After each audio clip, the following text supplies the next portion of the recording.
से मानसून सत्र की शुरुआत और मानसून सत्र से पहले बड़ा सियासी घटनाक्रम भी देखने को मिल रहा है।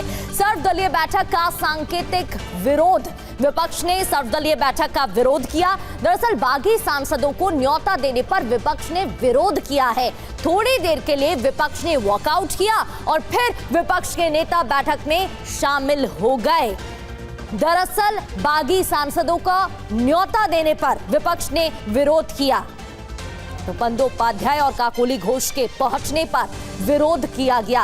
दरअसल लोकसभा सचिवालय की तरफ से जो लिस्ट दिखाई गई उसमें एनसीपीआई अलग है ही नहीं, 28 टीएमसी के सांसद दिखाए गए हैं, लेकिन न्योता दिया गया, कल मुलाकात भी हुई, पत्र भी लिखा गया था। इन तमाम बातों को लेकर सियासत। तो अचानक बैठक छोड़कर विपक्षी सांसद निकले, अपनी बात कही, सांकेतिक विरोध जताया और एक बार फिर से शामिल हो गए बैठक में।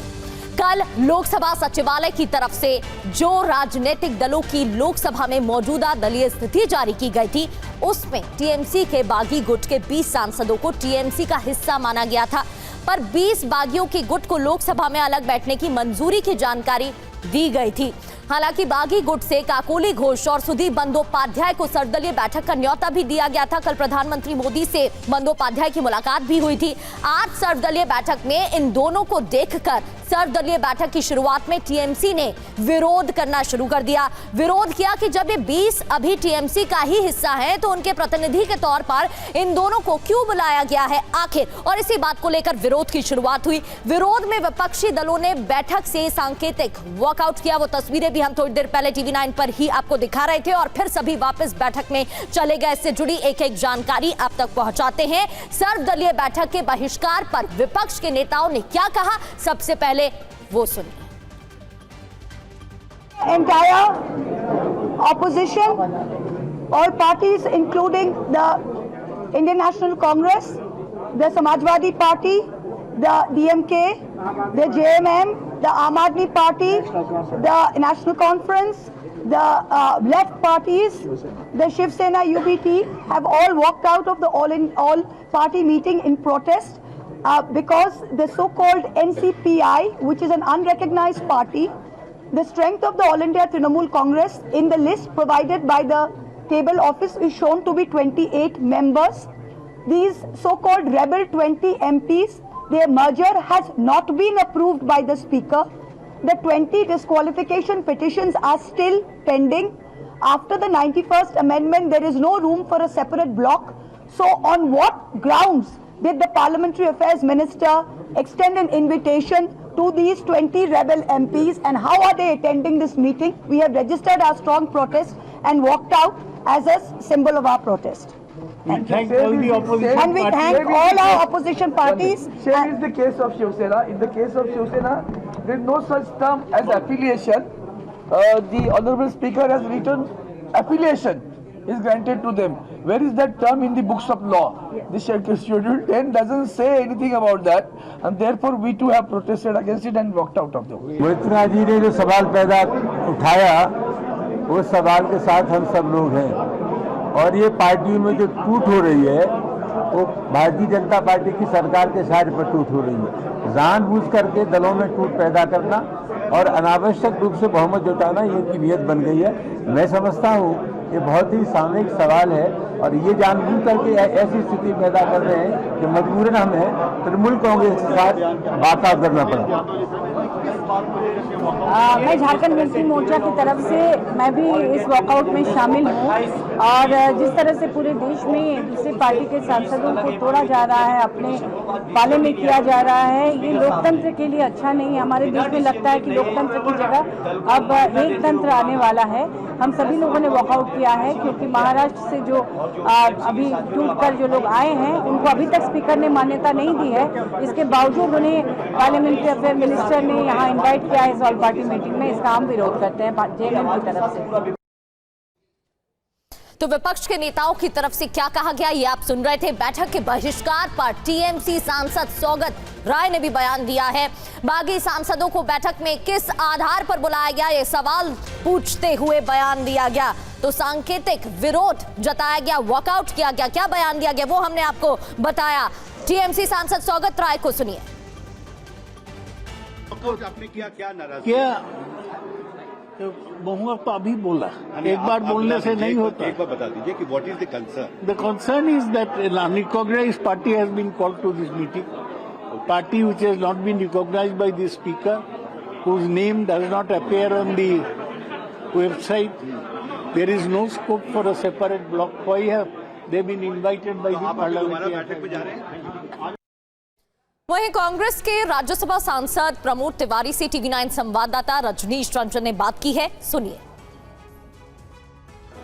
राज्यसभा में कांग्रेस पार्टी के उपनेता प्रमोद तिवारी जी हैं। सर, आपकी पार्टी की अगुवाई में ऑल पार्टी मीटिंग का वॉकआउट आप लोगों ने किया है, क्या मसला था, क्या मुद्दा था कि ये बैठक छोड़ना पड़ा? अभी तक टीएमसी का फैसला नहीं हुआ, शिवसेना का फैसला नहीं हुआ, अभी तक और फैसले नहीं हुए, तो कैसे वो सेपरेट ब्लॉक यहाँ स्वीकृत कर सकते हैं? इनको क्या अधिकार है? सरकार को क्या अधिकार है? ये तो स्पीकर के परव्यू में आता है ना। सर, अब बैठक में नहीं जाएंगे या बैठक से पूरी तरह? हम लोगों ने वॉकआउट किया, प्रोटेस्ट किया, बैठक में जाएंगे। सर, खड़गे साहब और राहुल गांधी ने एक चिट्ठी आज प्रधानमंत्री को लिखी है राम मंदिर चढ़ावा चोरी को लेकर। राम मंदिर कैसे बना? सुप्रीम कोर्ट के फैसले से। सुप्रीम कोर्ट ने कहा सरकार को कि जाओ बनाओ, उन्होंने ट्रस्ट बना दिया। अगर ट्रस्ट डकैती कर रहा है, ट्रस्ट 40 दिन में 70 बार पकड़ा जा रहा है, उनके इंतजाम, नरेंद्र मोदी अपनी जिम्मेदारी से कैसे मुक्त हो सकते हैं? सुप्रीम कोर्ट ने उन्हें आदेश दिया।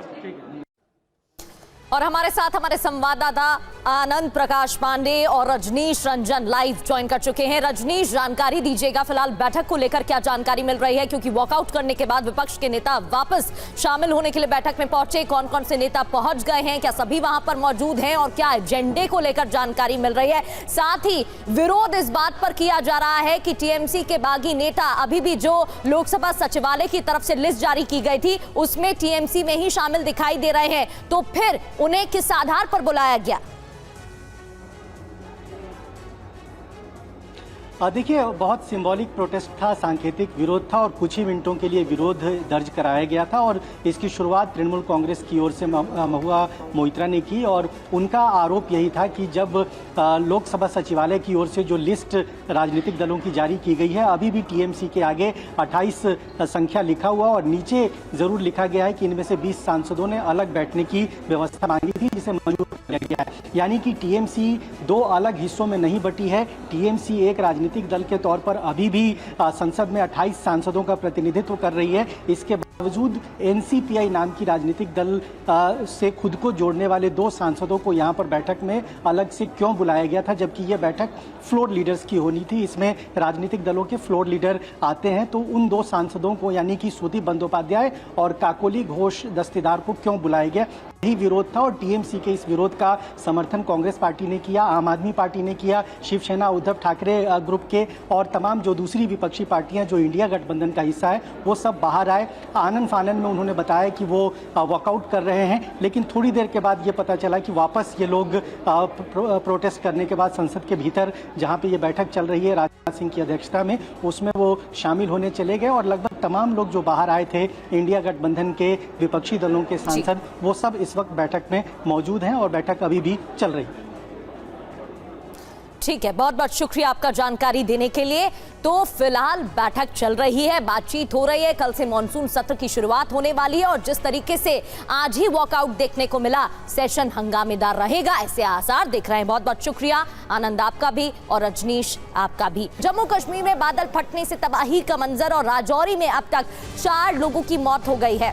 भीषण बाढ़ आने से कई मकान ढह भी गए हैं, कई मकान क्षतिग्रस्त हो गए हैं, 200 से ज्यादा गाड़ियां सैलाब में बह गई हैं और राहत और बचाव कार्य जारी है।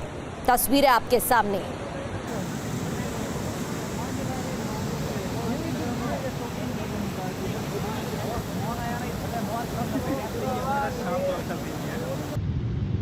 तो ये तस्वीरें आप देख रहे हैं कैसे गाड़ियां बहती हुई दिखाई दे रही हैं। नदी का ओवरफ्लो, घरों में घुस रहा है पानी और नुकसान की खबर है। बारिश के बाद सैलाब की तस्वीरें, ये देखिए एरियल तस्वीरें भी आपको दिखा रहे हैं। दूर दूर तक जहां तक आप नजर डालेंगे आपको पानी दिखाई देगा। तो राजौरी में सैकड़ों गाड़ियां बह रही हैं। बेला इलाके की बात करें, रात 3 बजे के आसपास सैलाब के प्रहार से सैकड़ों गाड़ियां कबाड़ बन गई हैं। बेला इलाके में जहां तबाही हुई, वहां से हमारे संवाददाता रमन सैनी की एक ग्राउंड रिपोर्ट आपको दिखाते हैं। जम्मू कश्मीर में मौसम विभाग ने 19 तारीख से लेकर 25 तारीख तक भारी से भारी बारिश का अलर्ट जारी किया था और पहली ही रात जिस दिन ये अलर्ट जारी किया गया उसके पहली ही रात कुदरत का कहर किस तरीके से राजौरी इलाके पर बरपा है ये तस्वीरों के माध्यम से आप देख सकते हैं। ये जो है वो बेला इलाका पड़ता है जहाँ पर एक बस स्टैंड है छोटा सा, लेकिन यहाँ पर जो रात में 3 बजे के आसपास में गाड़ियाँ पार्क थी उन गाड़ियों का क्या कुछ दुर्दशा हुई है इन तस्वीरों के माध्यम से आप साफ ही अंदाजा लगा सकते हैं। दूर तक जहां तक आपकी नजर जाएगी आपको सिर्फ इन गाड़ियों का कबाड़ जो है वो देखने को मिलेगा। चारों तरफ भयंकर तबाही देखने को मिली है। यहाँ पर राजौरी में एक महिला की मौत जो है वो इस फ्लैश फ्लड में हुई है। उसके बाद आप देखिए सुबह की तस्वीर अगर मैं दिखाऊंगा तो आपको देखिए चारों तरफ किस तरीके से पानी ने यहाँ पर कहर बरपाया था। वो तस्वीर आप इसके माध्यम से जो है वो टीवी9 के माध्यम से साफ तौर पर देख सकते हैं और क्या कुछ हालात यहाँ पर बने हुए हैं तस्वीरों के माध्यम से देखिए। पूरा का पूरा बस स्टैंड जो है वो यहाँ पर हम कह सकते हैं जलमग्न हो चुका था। काफी ज़्यादा नुकसान, नीचे जो दुकानें बनी थी वो पूरी तरीके से धराशायी हो गई थी, लेकिन सबसे ज़्यादा नुकसान जो है वो करीबन 35 से ऐसी 40 गाड़ियां जो यहाँ पर डंप यार्ड बन चुकी हैं यानी कि कबाड़ का ढेर बन चुकी हैं। जो ये तस्वीरें आप साफ तौर पर देख पा रहे हैं इन गाड़ियों को अगर आप देखेंगे तो किस तरीके से यहाँ पर तबाही है। चारों तरफ जहाँ तक आपकी नज़र जाएगी आपको सिर्फ इन कबाड़ की गाड़ियों का ढेर जो है वो नजर आएगा। कुछ देर पहले तक यानी कि कल शाम तक ये गाड़ियां जो हैं वो किसी का सपना हुआ करती थी, लेकिन अभी ये कबाड़ का ढेर बन चुकी हैं और ये हालात जो हैं इससे भी ज़्यादा बदतर जो है वो सुरनकोट के अंदर जो है वो देखने को मिले हैं, जहां 10 लोगों की जान जो है वो चली गई है और लगातार जो नुकसान हुआ है उसकी भरपाई करना बेहद ज़्यादा मुश्किल है। अभी मुसीबत टली नहीं है क्योंकि अभी पहली रात में मौसम की तरफ से, कुदरत की तरफ से ये ट्रेलर दिखाया गया है, लेकिन आइंदा आगे आने वाले 25 तारीख तक कमावेश इसी तरीके के हालात बने रहेंगे। किश्तवाड़ में भी बादल फटा है, इसके साथ साथ में जो कारगिल का इलाका है वहाँ पर भी बादल फटने की घटना सामने आई है, लेकिन सबसे ज़्यादा नुकसान जो है वो राजौरी और पुंछ के लोगों को उठाना पड़ा है, जहाँ पहली ही बारिश में इस तरीके का हालात जो हैं वो बन गए हैं। फिलहाल प्रशासन इसे पूरी तरीके से अगर आप देखेंगे तो कहीं ना कहीं समझने की कोशिश कर रहा है कि आखिरकार यहाँ हुआ क्या है। अलर्ट पहले से जारी था, मौसम विभाग ने बताया था कि भारी बारिश होगी, उसके बावजूद इतनी बड़ी तबाही अगर देखने को मिलेगी तो कहीं ना कहीं आप समझ सकते हैं कि कितना कहर जो है वो आसमान से पहाड़ों पे बरसा होगा, जिसके बाद ये हालात यहाँ पर पूरी तरीके से बन गए हैं। तो तस्वीरें कहानी बयां कर रही हैं किस तरीके से वहां पर तबाही देखने को मिल रही है। राजौरी में निचले इलाकों को खाली करा दिया गया है, अलर्ट जारी है और मनावर तवी नदी का जलस्तर तेजी से बढ़ रहा है। राजौरी में बाढ़ का खतरा भी बढ़ गया है, नदी का जलस्तर बढ़ रहा है, बाढ़ का खतरा बढ़ गया है। आसपास के इलाकों को खाली कराया गया है, अलर्ट जारी कर दिया गया है। पुलिस के साथ रेस्क्यू टीम भी सक्रिय है, पुलिस प्रशासन के साथ रेस्क्यू टीम भी अलर्ट मोड पर है।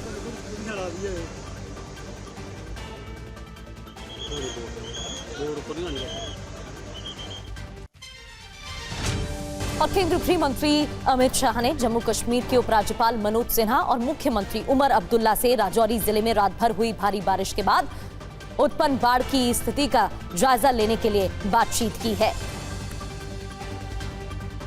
गृह मंत्री ने प्रभावित लोगों की सुरक्षा सुनिश्चित करने के लिए हर संभव सहायता उपलब्ध कराने का आश्वासन भी दिया है। मुख्यमंत्री उमर अब्दुल्ला से भी उनकी बात हुई है, उपराज्यपाल से भी बात हुई है और जानकारी ली गई है। और रमन सैनी हमारे संवाददाता हमें ग्राउंड जीरो से ज्वाइन कर चुके हैं। रमन, आपकी एक ग्राउंड रिपोर्ट भी दर्शकों को दिखा रहे थे, तबाही वहां पर देखने को मिल रही है। बाढ़ की वजह से परेशानी तो बढ़ गई है, लेकिन फिलहाल क्या हालात है, प्रशासन की क्या तैयारी है, किस तरीके से वहां व्यवस्था की जा रही है और गृह मंत्री अमित शाह की भी बातचीत हुई है, उसको लेकर क्या अपडेट?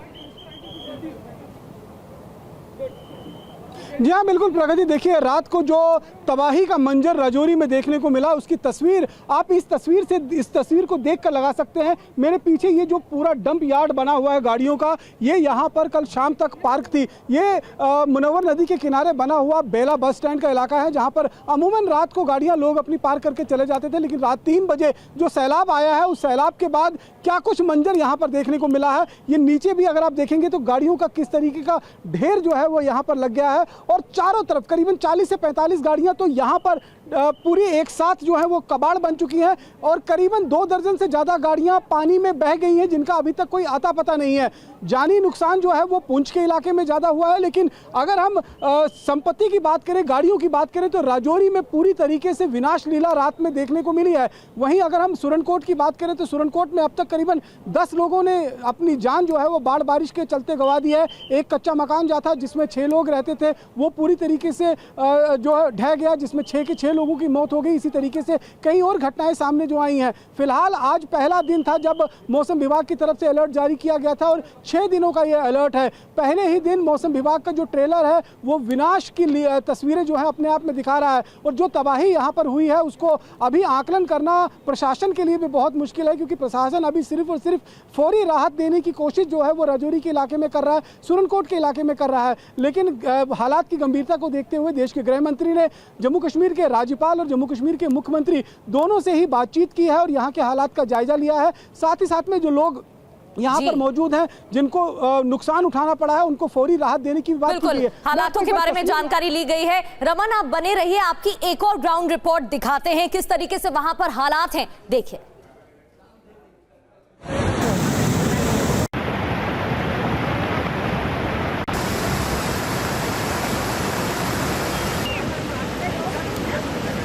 जम्मू कश्मीर में लगातार हो रही भारी बारिश के चलते नदी और नाले पूरी तरीके से उफान पर हैं। मेरी मौजूदगी इस समय राजौरी के नौशहरा इलाके में है, जहां पर आप देख सकते हैं कि मुनव्वर तवी जो है वो पूरी तरीके से अपने उफान पर है और यहां पर लो लाइंग एरिया जो है वो पूरी तरीके से खाली करवाने की कवायद जो है वो शुरू कर दी गई है। और ये आप देख सकते हैं कि किस तरीके से नदी का जलस्तर जो है वो लगातार बढ़ता हुआ नजर आ रहा है। यही मुनव्वर तवी जो है वो राजौरी से होते हुए इस इलाके में आती है और ऐसे में अगर आप देखेंगे तो ये पूरा का पूरा इलाका जो है वो फिलहाल जो नीचे यहाँ पर टेम्परेरी घर बनाए हुए हैं, यानी कि ढोक्स बनाई हुई हैं, उनको पूरी तरीके से खाली करवाया जा रहा है और 1 घंटे के अंदर अंदर ये पूरा इलाका खाली करवाने की जो है वो पुलिस की तरफ से बात कही गई है। इसीलिए लोग लगातार अगर आप देखेंगे तो चहलकदमी जो है यहाँ पर बढ़ गई है। लोग अपने साजो सामान को इकट्ठा करने की कोशिश कर रहे हैं और लगातार ये पूरा इलाका अगर आप देखेंगे, साथ साथ में वो भी लो लाइन का इलाका जो है जहाँ पर बस्ती आप देख सकते हैं वो भी कहीं ना कहीं खतरे की जद में है, क्योंकि हर घंटे के साथ पानी का स्तर जो है वो लगातार बढ़ता हुआ नजर आ रहा है। और ऐसे में लगातार अगर आप देखेंगे तो पूरी तरीके से खतरा यहाँ पर बना हुआ है। पुलिस की टीमें जो है वहाँ पर आप देखिए कि किस तरीके से मौजूद हैं और यहाँ पर पुल के ऊपर भी लगातार पुलिस की टीमें जो हैं वो यहाँ पर पूरी तरीके से उन्होंने पूरा इलाका जो है वो अभी अपने घेरे में लिया हुआ है, क्योंकि खतरा जो है वो लगातार बढ़ता जा रहा है और पानी का स्तर भी बढ़ता जा रहा है। क्योंकि मौसम विभाग की तरफ से अगर देखेंगे तो आने वाले 25 तारीख तक, 19 तारीख से लेकर 25 तारीख तक हैवी वेदर अलर्ट जो है वो जारी किया गया है और भारी से बहुत भारी बारिश होने का अंदेशा जताया गया है। और पहले ही दिन के ट्रेलर के रूप में आप ये राजौरी की तस्वीरें देख पा रहे हैं, जहां पर लगातार हालात जो हैं वो बिगड़ते जा रहे हैं। यहाँ पर आप देखिए कि पुलिस जो है वो किस तरीके से यहाँ पर पूरी तरीके से उन्होंने यहाँ पर आने जाने वाले जो लोग हैं और भारतीय सेना के जो लोग हैं उन्होंने इस पूरे इलाके को अभी फिलहाल रोक दिया है। और खासतौर पर ये जो ब्रिज है, जो केबल ब्रिज है जो एक छोर को दूसरे छोर से नौशहरा को कनेक्ट करता है, इस पर भी टेम्परेरी रोक लगा दी गई है। ठीक पीछे अगर आप यहाँ पर से देखेंगे तो कुछ लोग मोटरसाइकिल लेकर जो है वो आ रहे थे, उनको भी अगर आप देखेंगे तो किस तरीके से वहाँ देखिए किस तरीके से वो वापस जा रहे हैं, क्योंकि खतरा इस पुल के ऊपर भी बना हुआ है और ये खतरा अपने आप में बेहद ज़्यादा गंभीर है, क्योंकि लगातार पानी का जलस्तर जो है वो बढ़ता हुआ नज़र आ रहा है। और यहाँ तक आप नीचे देखिए, ये मार्ग जो है वो सीधे तौर पर अगर आप देखिए तो पानी लगातार काफ़ी विकराल रूप धारण किए हुए है और अभी महज कुछ घंटों की ही बारिश हुई है। ये सोचिए कि जब पूरा दिन बारिश होगी तो किस तरीके के हालात जो हैं वो यहाँ पर बन सकते हैं। तो सोचिए, महज कुछ घंटों की बारिश के बाद ये हालात हैं, तो आगे मौसम विभाग की तरफ से अलर्ट जारी किया गया है। आने वाले दिनों में कैसे हालात हो सकते हैं, रमन सैनी की एक और ग्राउंड रिपोर्ट आपको दिखाते हैं। बाढ़ के बाद अब लोग कुदरत की मार से परेशान हैं।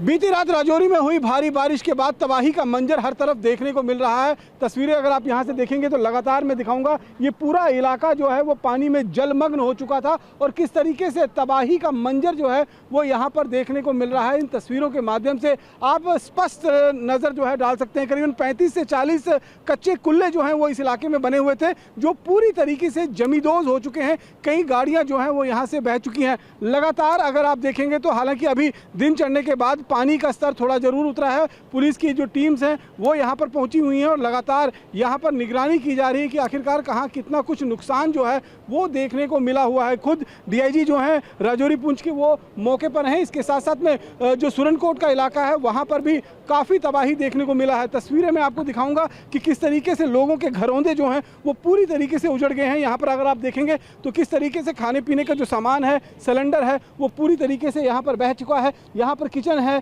घर है, वो आप देख सकते हैं। अंदर जो है वो एक बक्सा रखा हुआ है, वो बक्सा जो है वो पूरी तरीके से तबाह हो गया। करीबन 35 से 40 कुल्ले जो हैं यहाँ पर बने हुए थे। यहाँ पर आप देखिए किस तरीके से गाड़ियाँ जो हैं, मोटरसाइकिल जो हैं वो पूरी तरीके से यहाँ पर बह चुकी हैं। और ये मोटरसाइकिल यहाँ नहीं खड़ी थी, ये ऊपर की तरफ खड़ी थी जो बहकर अब यहाँ पर पहुँची हुई हैं। और इनका क्या कुछ हालत बना हुआ है ये आप देख सकते हैं तस्वीरों के माध्यम से। और पानी जो है वो किस तरीके से यहाँ पर आया है उसका अंदाज़ा आप इस तस्वीर से लगा सकते हैं, क्योंकि नदी जो है वो उस तरफ है और सड़क के इस तरफ से पानी जो है वो पूरा तबाही जो है वो फैलाता हुआ इस इलाके के अंदर आया है। ये पूरा इलाका अगर आप देखेंगे तो पूरा का पूरा पानी के चपेट में आ गया था। जितने भी कुल्ले थे वो सभी यहाँ पर पूरी तरीके से ख़त्म हो गए। यहाँ पर आप देखते हैं रोते बिलखते हुए वो लोग हैं जिनके घरौंदे पूरी तरीके से उजड़ चुके हैं। और अब यहाँ पर सिर्फ और सिर्फ दिलासा ही इनको मिल रहा है, क्योंकि कहीं पर भी कोई यहाँ पर अगर आप देखेंगे तो खाने पीने का सामान हो या कोई भी सामान हो यहाँ पर अब बचा नहीं है। पूरी तरीके से बर्बादी का मंजर जो है वो हर तरफ है। रोते बिलखते हुए लोग यहाँ पर, छोटे छोटे बच्चे जो रात को 3 बजे घरों के अंदर सोए हुए थे, अचानक पानी का स्तर जब बढ़ना शुरू हुआ तो सीधे तौर पर यहाँ पर आप देख सकते हैं क्या कुछ हालात यहाँ पर बने हुए हैं। जिन आंगन में वो खेला कूदा करते थे, पढ़ा लिखा करते थे, वही आंगन जो है वो पूरी तरीके से यहाँ पर आप देख सकते हैं उस आंगन में बर्बादी का मंजर जो है वो फैला हुआ नज़र आ रहा है। और तस्वीरें अगर देखेंगे तो यहाँ पर एक लेडीज जो है उसका शव जो है इसी जगह से निकाला गया है जहां पर ये पूरा का पूरा मलबा जो है वो फैला पसरा हुआ है। और इस फ्लैश फ्लड की कहानी स्थानीय लोगों की जुबानी आपको सुनाते हैं। फ्लैश फ्लड की वजह से कैसे परेशानी बढ़ गई है, लोगों का क्या कहना है, सुनिए। सब नुकसान हो गया, सब कुछ खत्म हो गया, कुछ नहीं बस ये कपड़े बचे तन पे, सब कुछ बह गया हमारा, कुछ भी नहीं बचा हमारे, सब कुछ जो कुछ भी था सब कुछ बह गया। कितने बजे पानी आया? पानी कोई 3-4 बजे के लगभग। हाँ, तो बंदों भी नुकसान है, बंदे नुकसान। एक लेडीज हमारी लापता है, वो मिल नहीं रही अभी तक, हम ढूंढने की कोशिश कर रहे हैं। DC के पास भी गए, हमने बोला हमारे को जगह दे दो किसी एक जगह पे। इन्होंने बहुत बार सुना हमारे को, एक कान से सुनते दूसरे कान से निकालते थे, हमारे को इधर पे जगह नहीं दी। ये देखो अभी देख कितनी तबाही हुई है, हमारी लेडी भी सीधी डूब गई है। जाएँ तो जाएँ कहाँ, बताओ आप। क्या क्या नुकसान है? वो सब कुछ रुड़ गया, कुछ भी नहीं बचा, कपड़े रुड़ गए, सारे बेड शेड सब रुड़ गया, कुछ नहीं बचा, खाली एक ये तन पे गिले कपड़े बचे हैं। अब जाए तो जाए कहाँ, किस पे जाके जाए। और पुंछ में बाढ़ से अब तक 10 लोगों की मौत की खबर। इस वक्त एक और बड़ी खबर है, पुंछ में बाढ़ से अब तक 10 लोगों की मौत की खबर। जम्मू कश्मीर में कुल 11 लोगों की मौत की जानकारी मिल रही है। तो पुंछ में बाढ़ की वजह से जलस्तर नदी का बढ़ा हुआ है, तेज बहाव, और 10 लोगों की जान चली गई। वहीं जम्मू कश्मीर में कुल मिलाकर 11 लोगों की मौत की रिपोर्ट मिल रही है। आपको तस्वीरें भी अलग अलग स्थानों की दिखा रहे हैं। तेज बारिश की वजह से जलस्तर बढ़ा हुआ है नदियों का, बाढ़ जैसे हालात हैं और आसपास के इलाकों को खाली करने के लिए कहा गया है, अलर्ट जारी किया गया है। कई लोगों को परेशानी का सामना करना पड़ रहा है, घरों में पानी घुस गया है जिसकी वजह से लोग बेघर हो गए हैं। अब रेस्क्यू टीमें भी अलर्ट मोड पर हैं, लेकिन ये तस्वीरें देखिए, जहां तक आप नजर डालेंगे पानी दिखाई दे रहा है, तबाही और बर्बादी, जिस वजह से लोगों की परेशानी बढ़ गई है। तो जम्मू कश्मीर में किश्तवाड़ के सुदनू इलाके में बादल फटने से काफी नुकसान हुआ है। कुछ और तस्वीरें आपको दिखाएंगे। इस घटना में अभी तक किसी की जान नहीं गई है, गनीमत रही। ये देखिए तस्वीरें। लेकिन बादल फटने से इलाके की खेती की जमीन को बहुत नुकसान पहुंचा है। किसानों की चिंता बढ़ गई है, घरों में सैलाब के हालात है, संपत्तियों को नुकसान पहुंच रहा है। बादल फटने के बाद यहाँ पर ये देखिए कैसे पानी का तेज बहाव, बाढ़ के हालात, बाढ़ का खतरा बढ़ गया है और घरों में भी पानी घुस रहा है। ये जो तस्वीरें आप देख रहे हैं, यहाँ पर खेती की ज़मीन थी जिसकी वजह से काफ़ी नुकसान पहुंच रहा है। रमन सैनी हमारे संवाददाता हमारे साथ जुड़े हुए हैं। रमन, अभी तो मानसून की शुरुआत हुई है और महज कुछ घंटों की बारिश के बाद ऐसे हालात देखने को मिल रहे हैं। आगे के लिए क्या व्यवस्था की गई है प्रशासन की तरफ से? जी हाँ, बिल्कुल प्रगति। देखिए, जिस तरीके से पहली बारिश जो है वो अभी आज देखने को मिली है, जो अलर्ट जारी किया गया था और उसके बाद तबाही का मंजर जो है वो देखने को मिला था। लगातार अगर आप देखेंगे तो किस तरीके से यहाँ पर राजौरी और पुंछ का जो इलाका है, यहाँ पर सबसे ज्यादा तबाही देखने को मिली है। और फिलहाल अगर आप तस्वीरें हम जो आपको दिखा रहे हैं लगातार, चाहे वो राजौरी का बेला का बस स्टैंड का इलाका हो, वहाँ पर तबाही मचती है। और इसके साथ साथ में जो निचला इलाका बेला से नीचे पड़ता है, वहाँ तमाम जो झुग्गियाँ बनी हुई थी वो पूरी तरीके से जमींदोज हो चुकी है। उसमें एक व्यक्ति की जो है वो मौत हुई है। वहीं अगर हम सुरनकोट पुंछ की बात करें तो वहाँ 10 लोगों ने अपनी जान गंवा दी है। एक कच्चा मकान गिर जाने के बाद वहाँ पर 6 लोग एक घर के अंदर ही दब गए और उसमें उनकी जान चली गई। और उसके बाद से अगर आप लगातार देखेंगे तो वहाँ पर 4 और अलग अलग घटनाओं में लोगों ने जान गंवाई है। तो कुल मिलाकर अभी तक जम्मू कश्मीर के अंदर जो बाढ़ बारिश का कहर रहा है उसमें 11 लोग अपनी जान गंवा चुके हैं और लगातार बाढ़ और बारिश का जो अलर्ट है अभी भी जारी है। 19 तारीख से लेकर 25 तारीख तक जो है ये अलर्ट जारी किया गया था। इसी को देखते हुए आपको याद होगा कि कल ही हमने TV9 पर यह खबर ब्रेक की थी कि किस तरीके से जम्मू कश्मीर के अंदर जो अमरनाथ जी की यात्रा है उसको पूरी तरीके से सस्पेंड कर दिया गया है अगले आदेश तक, चाहे वो बालटाल का रूट हो, चाहे वो पहलगांव का रूट हो, या फिर जो जम्मू से निकलने वाली थी। साथ साथ में माता वैष्णो देवी की यात्रा को भी सस्पेंड कर दिया था। तो कहीं ना कहीं प्रशासन को इस बात का अंदेशा जरूर था कि कई इलाकों में भारी बारिश हो सकती है और उसी का खामियाजा यहाँ पर लोगों को भुगतना पड़ा है। लेकिन लोग जब तक संभल पाते तब तक बारिश इतनी तेज हुई, पहाड़ों से पानी इतनी तेज नालों में आया कि वो सब कुछ लोगों का घरौंदा, लोगों की गाड़ियाँ, लोगों के मकान दुकान को उड़ाते हुए यहाँ से चला गया। तो निश्चित रूप में आप समझ सकते हैं कि किस तरीके की भयावह तस्वीर जो है वो राजौरी और पुंछ के लोगों को देखने को यहाँ पर मिली होगी। बीती रात 3 बजे जब लोग अपने घरों के अंदर सोए हुए थे, मिले तस्वीरें हम दिखा रहे थे दर्शकों को। आपकी ग्राउंड रिपोर्ट्स भी सामने आई हैं। बहुत बहुत शुक्रिया रमन सैनी, आपको जानकारी दे रहे थे।